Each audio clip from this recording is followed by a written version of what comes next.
คุณตัวสิการเป็นน่าจะต้องเล่นด้วยฉุกมาแต่ทั้งหลังอยู่ว่ามาแต่หาว่าดังอยู่แล้วแต่ทั้งหลังว่าอย่างนี้ทั้งหลังอยู่ในนักสร้าง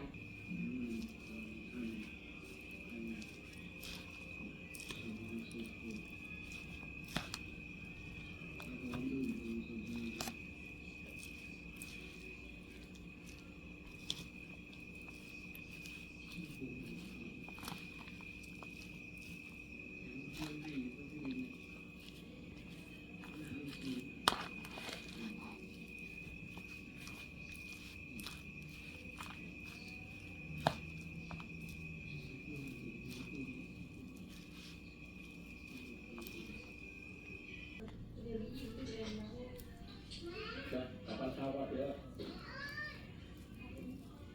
อันนี้นะมาโดนท้ายแต่ลิ้นแต่โซ่ช้าอันนี้